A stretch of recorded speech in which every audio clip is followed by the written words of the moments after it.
नमस्कार दोस्तों, सुभाष की बात में आपका स्वागत है। दरअसल मैं सुप्रीम कोर्ट की एक टिप्पणी को लेकर अपनी बात कर रहा हूं।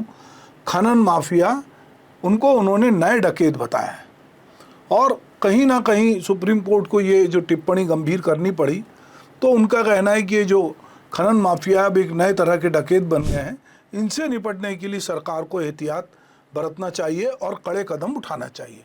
ये केवल एक टिप्पणी नहीं है, बल्कि सच्चाई है कि अब ये न्यायिक व्यवस्था भी ये समझ रही है कि देश में किस तरह से खनन माफिया सक्रिय हुआ है।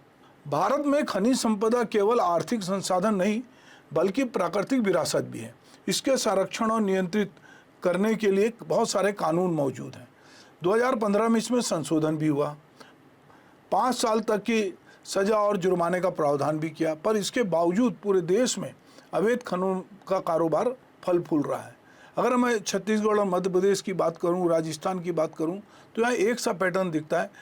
नदियों से अंधी दौड़ चालू है रेत निकालने की, जंगलों की कटाई चालू है। छत्तीसगढ़ में एक कोयला घोटाला बीच में आया था, उसमें कुछ लोगों को सजा भी हुई, पर यहाँ पर भी प्राकृतिक संसाधनों का बहुत दोहन हो रहा है। नदियों से रेत निकाली जा रही है, रातों रात बड़े बड़े डंपर लगा के रेत निकाल रहे हैं लोग, और इसमें जो पंचायत के लोग हैं वहाँ से लेकर ऊपर तक के लोग शामिल हैं।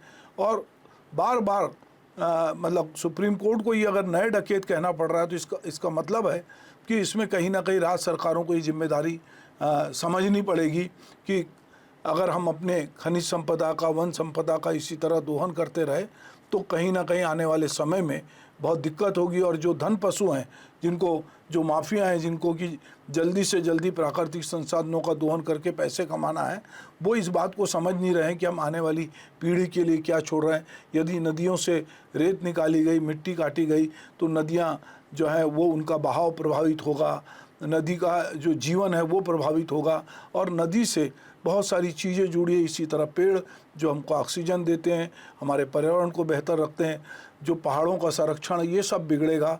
तो इसीलिए हमको ये समझना पड़ेगा कि अगर ये सुप्रीम कोर्ट इस तरह की रूलिंग दे रहा है या इस तरह की टिप्पणी कर रहा है, तो अवैध खनन किस बड़े पैमाने पे हो रहा है और इनके हौसले कितने बुलंद हैं। नमस्कार।